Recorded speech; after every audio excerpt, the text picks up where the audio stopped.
शांति। आज 14 मार्च 2024 के शाकाहारी महासप्ताह के मीठे बाप दादा कहते, मीठे बच्चे, तुम्हें पढ़ाई कभी मिस नहीं करनी है। पढ़ाई से ही स्कॉलरशिप मिलती है, इसलिए बाप द्वारा जो नॉलेज मिलती है उसे ग्रहण करो। आज का प्रश्न है, लायक ब्राह्मण किसे कहेंगे, उसकी निशानी सुनाओ। उत्तर देते हैं बाबा। पहला, लायक ब्राह्मण वह जिसके मुख पर बाबा का गीता ज्ञान कंठ हो। दूसरा, जो बहुतों को आप समान बनाता रहे। तीसरा, बहुतों को ज्ञान धन का दान पुण्य करे। चौथा, कभी आपस में एक दो के मतभेद में न आए। पांचवा, किसी भी देहधारी में बुद्धि लटकी हुई न हो। छठा, ब्राह्मण अर्थात जिसमें कोई भूत न हो, जो देही अहंकार को छोड़ देही अभिमानी रहने का पुरुषार्थ करे। ओम शांति। बाप ने अपना और सृष्टि चक्र का परिचय तो दिया है। यह तो बच्चों की बुद्धि में बैठ गया है कि सृष्टि चक्र हूबहू रिपीट होता है। जैसे नाटक बनाते हैं, मॉडल से बनाते हैं, फिर वह रिपीटिव होते हैं। तुम बच्चों की बुद्धि में यह चक्र चलना चाहिए। तुम्हारा नाम भी है स्वदर्शन चक्रधारी। तो बुद्धि में फिरना चाहिए। बाप द्वारा जो नॉलेज मिलती है वो ग्रहण करनी चाहिए। ऐसी ग्रहण हो जाए जो पिछाड़ी में बाप और रचना के आदि मध्य अंत की याद रहे।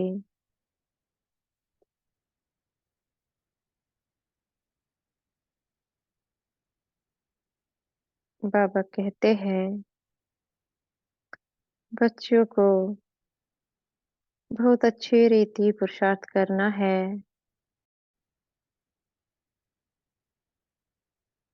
यह है एजुकेशन। बच्चे जानते हैं, यह एजुकेशन सिवाय तुम ब्राह्मणों के कोई भी नहीं जानते। वर्णों का फर्क तो है ना।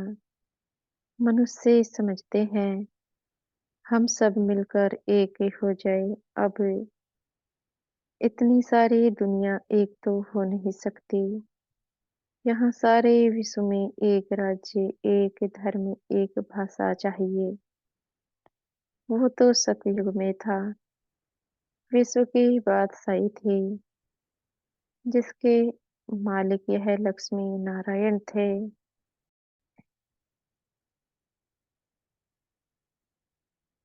सिर्फ भारत की ही बात है, जब इन्हों का राज्य होता है तो सारे विश्व में शांति हो जाती है। वह सिवाय तुम्हारे और कोई जानते नहीं। सब है भक्ति। फर्क भी तुम देखते हो। भक्ति अलग है, ज्ञान अलग है। ऐसे नहीं भक्ति ना करने से कोई भूत प्रेत खा जाएगी। तुम तो बाप के बने हो। तुम्हारे में जो भूत है वह सब निकल जाने है। पहले नंबर में भूत है देह अहंकार। इनको निकालने लिए ही बाप देही अभिमानी बनाते रहते हैं। बाप को याद करने से कोई भी भूत सामने आएगा नहीं। 21 जन्मों के लिए कोई भूत आता नहीं। यह 5 भूत है रावण संप्रदाय के। रावण राज्य कहते हैं, राम राज्य अलग है। रावण राज्य अलग है। रावण राज्य में भ्रष्टाचारी और राम राज्य में शिष्टाचारी होते हैं। इसका फर्क भी तुम्हारे सिवाय कोई को पता नहीं है। तुम्हारे में भी जो समझो होशियार है वो अच्छी रीति समझ सकते हैं। क्योंकि माया बिल्ली कम नहीं है। कभी कभी पढ़ाई छोड़ देते हैं, सेंटर पर नहीं जाते हैं, दैवी गुण धारण नहीं करते, आंखें भी धोखा देती है, कोई चीज अच्छी देखी तो खा लेते हैं। तो अब बाप समझाते हैं कि तुम बच्चों को यह लक्ष्मी नारायण एम ऑब्जेक्ट है, तुमको ऐसा बनना है, ऐसे दैवी गुण धारण करने हैं। यथा राजा रानी तथा प्रजा सब में दैवी गुण होते हैं, वहाँ आसुरी गुण होते नहीं, असुरी होते नहीं। तुम ब्रह्मा कुमार कुमारियों के सिवाय और कोई नहीं जो इन बातों को समझे। तुमको शुद्ध अहंकार है, तुम आस्तिक बने हो, क्योंकि मीठे मीठे रूहानी बाप के बने हो। यह भी जानते हो कोई भी देहधारी कभी राजयोग का ज्ञान व याद की यात्रा सिखला नहीं सकते, एक बाप ही सिखलाते हैं। तुम सीख कर फिर औरों को सिखलाते हो। तुमसे पूछेंगे तुमको यह किसने सिखाया, तुम्हारा गुरु कौन है, क्योंकि टीचर तो आध्यात्मिक बातें नहीं सिखलाते, यह तो गुरु ही सिखलाते हैं। यह बच्चे जानते हैं हमारा गुरु नहीं, हमारा है सतगुरु। उनको सुप्रीम भी कहा जाता है। ड्रामा अनुसार सतगुरु खुद आकर परिचय देते हैं और जो कुछ सुनाते हैं वह सब सत्य ही समझाते हैं और सचखंड में ले जाते हैं। सत्य एक ही है, बाकी कोई देहधारी को याद करना है झूठ। यहाँ तो तुम्हें एक बाप को ही याद करना है। जैसे सब आत्माएं ज्योति बिंदु है तो बाप भी ज्योति बिंदु है। बाकी हर आत्मा के संस्कार कर्म अपनी अपनी है, एक जैसे संस्कार हो नहीं सकते। अगर एक जैसे संस्कार हो फिर तो फीचर्स भी एक जैसे हो, कभी भी एक जैसे फीचर्स नहीं हो सकते, थोड़ा फर्क जरूरी होता है। यह नाटक तो एक ही है, सृष्टि भी एक ही है, अनेक नहीं। यह गपोड़े लगाते हैं कि ऊपर नीचे दुनिया है, ऊपर तारों में दुनिया है। बाबा कहते हैं यह किसने बताया है, तो नाम लेते हैं शास्त्रों का। शास्त्र तो जरूर कोई मनुष्य ने लिखे होंगे, तुम जानते हो यह तो बना बनाया खेल है। सेकंड बाई सेकंड तो सारी दुनिया का पाठ बजता है, यह भी ड्रामा का बना बनाया खेल है। तुम बच्चों की बुद्धि में आ गया यह चक्र कैसे फिरता है। सभी मनुष्य मात्र जो है वह कैसे पाठ बजाते हैं, बाबा ने बताया है। सतयुग में सिर्फ तुम्हारा ही पाठ ही होता है, नंबरवार आते हो तो पाठ बजाने। बाबा कितना अच्छी रीति समझाते हैं, तुम बच्चों को फिर औरों को समझाना पड़ता है।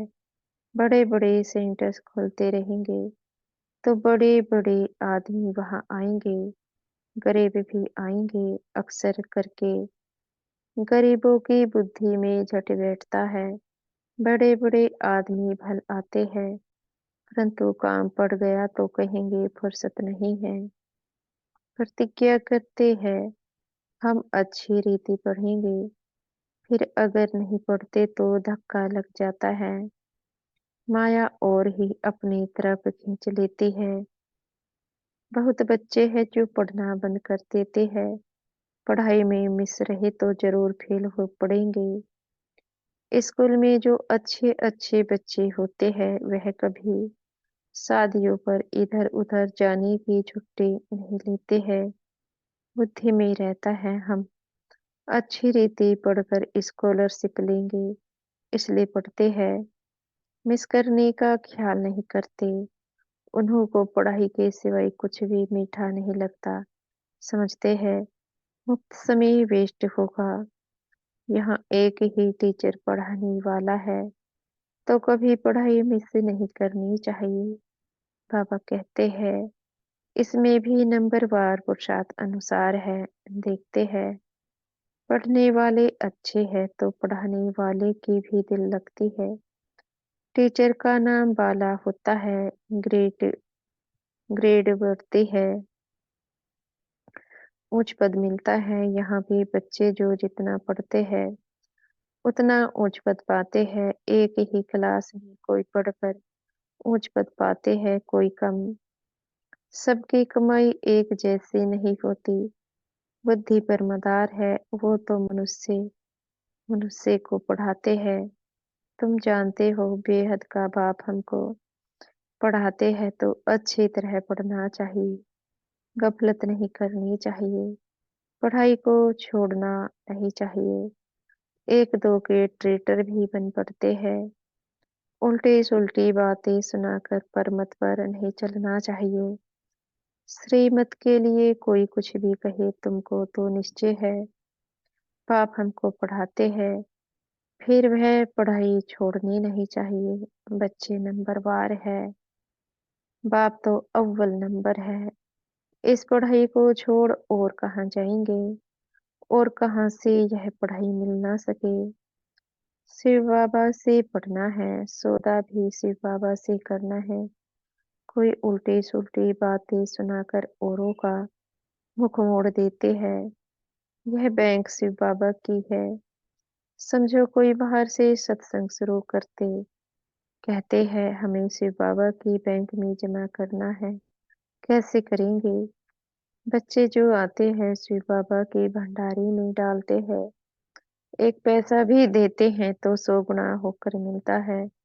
शिव बाबा कहते हैं तुमको इनके बदले महल मिल जाएंगे।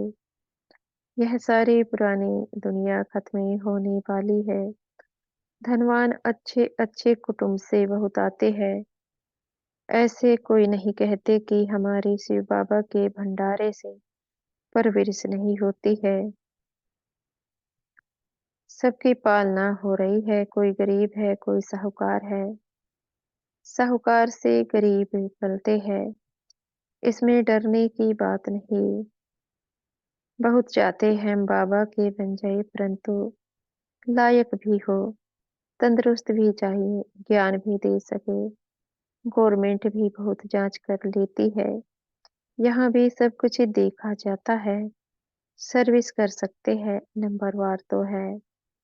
सब अपना अपना पुरुषार्थ कर रहे हैं। कोई अच्छा पुरुषार्थ करते करते फिर अपसेंट हो जाते हैं। कारणे अकारणे आना छोड़ देते हैं। फिर तंदुरुस्ती भी ऐसी हो जाती है। एवर तंदुरुस्त बनाने के लिए यह सब सिखाया जाता है। जिनको शौक है, समझते हैं याद से ही हमारे पाप कटते हैं, वो अच्छी रीति पुरुषार्थ करते हैं। कोई तो लाचार टाइम पास कर रहे हैं। अपनी अपनी जांच करनी है। बाप समझाते हैं गफलत करेंगे तो वह पता पड़ जाएगा। यह किसको पढ़ा नहीं सकते। बाबा कहते हैं 7 रोज में तुमको लायक ब्राह्मण ब्राह्मणी बन जाना है। सिर्फ नाम का ब्राह्मण ब्राह्मणी नहीं चाहिए। ब्राह्मण ब्राह्मणी वह जिनके मुख में बाबा का गीता ज्ञान कंठ हो। ब्राह्मणों में भी नंबरवार तो होते ही है। यहाँ भी ऐसे ही है। पढ़ाई पर अटेंशन नहीं तो क्या जाकर बनेंगे। हर एक को अपना पुरुषार्थ करना है। सर्विस का सबूत देना चाहिए। तब समझ में आएगा कि यह ऐसा पद पाएगा। फिर वह कल्प कल्पांतर के लिए हो जाएगा। पढ़ते पढ़ाते नहीं है तो अंदर में समझना चाहिए कि मैं पूरा पढ़ा नहीं हो, तब पढ़ा नहीं सकता। बाबा कहते हैं पढ़ाने लायक क्यों नहीं बनते हो? कहाँ तक ब्राह्मणी को भेजेंगे? आप समान नहीं बनाया है। जहाँ अच्छी रीति पढ़ते हैं उनको मदद देनी चाहिए। बहुतों का आपस में मतभेद रहता है। कोई फिर एक दो में लटक कर पढ़ाई छोड़ देते हैं। जो करेगा सो पाएगा। एक दो की बातों में आकर तुम पढ़ाई क्यों छोड़ देते हो? यह बेड्रामा है। तकदीर में नहीं है दिन प्रतिदिन पढ़ाई जो जोर होती जाती है, सेंटर खुलते रहते हैं। यह शिव बाबा का खर्चा नहीं है, सारा ही बच्चों का खर्चा है। यह दान सबसे अच्छा है, उस दान से अल्पकाल का सुख मिलता है। इनसे 21 जन्मों की प्रारब्ध मिलती है। तुम जानते हो हम यहाँ आते हैं नर से नारायण बनने के लिए। तो जो अच्छी रीति पढ़ते हैं उनको फॉलो करो। कितना रेगुलर पढ़ना चाहिए। अक्सर करके देह अभिमान में आकर बहुत लड़ते हैं, अपनी तकदीर से रूठ पड़ते हैं। इसलिए मैं जाटी माताओं की है, नाम भी माताओं का बाला होता है। ड्रामा में माताओं के उन्नति की भी नोंद है। तो बाप मीठे मीठे बच्चों को कहते हैं, अपने को आत्मा समझ माँ में कम याद करो। आत्माभिमानी होकर रहो, शरीर ही नहीं तो दूसरे का सुनेंगे कैसे। यह पक्का अभ्यास करो, हम आत्मा हैं, अब हमको वापिस जाना है। बाप कहते हैं यह सब त्याग करो, बाप को याद करो, इस पर ही सारा मदार है। बाप कहते हैं धंधा आदि भल करते रहो, 8 घंटा धंधा 8 घंटा आराम, बाकी 8 घंटा इससे गवर्नमेंट की सर्विस करो। यह भी तुम मेरी नहीं सारे विश्व की सेवा करते हो, इसके लिए ही टाइम निकालो। मुख्य है याद की यात्रा, टाइम वेस्ट नहीं करना चाहिए। उस गवर्नमेंट की 8 घंटा सर्विस करते हो, उससे क्या मिलता है?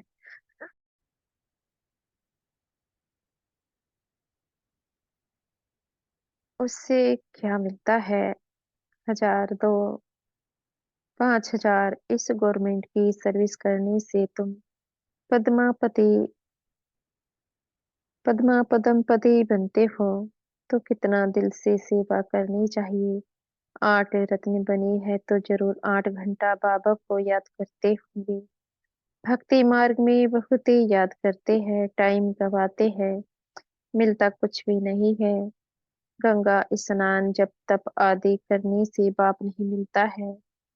जो वर्षा मिले, यहाँ तो तुमको पाप से वर्षा मिलता है। अच्छा, मीठे मीठे सिखिल दे बच्चों प्रति माता पिता बाप दादा का याद प्यार और गुड मॉर्निंग। रूहानी बाप की रूहानी बच्चों को नमस्ते। हम बच्चों के भी मीठे प्यारे बाप दादा को याद प्यार गुड मॉर्निंग और नमस्ते। धारणा के लिए मुख्य सार। पहला पॉइंट है, श्रीमत को छोड़ कभी परमत पर नहीं चलना है। उल्टे सुल्टे बातों में आकर पढ़ाई से मुख नहीं मोड़ना है। मतभेद में नहीं आना है।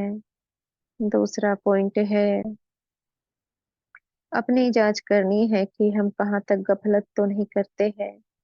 पढ़ाई पर पूरा अटेंशन है, समय व्यर्थ तो नहीं गवाते हैं। आत्म अभिमानी बने हैं, रूहानी सेवा दिल से करते हैं।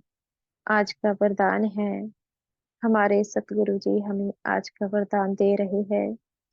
रूहानी अथॉरिटी के साथ निरंकारी बन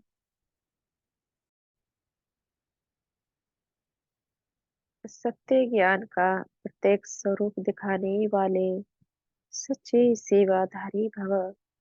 रूहानी अथॉरिटी के साथ निरंकारी बन सत्य ज्ञान का प्रत्येक स्वरूप दिखाने वाले सच्चे सेवाधारी भव।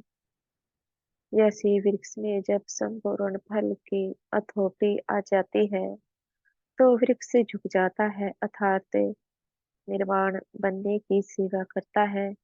ऐसे रूहानी अथॉरिटी वाले बच्चे जितने बड़े अथॉरिटी उतने निर्माण और सर्व के स्नेही होंगे।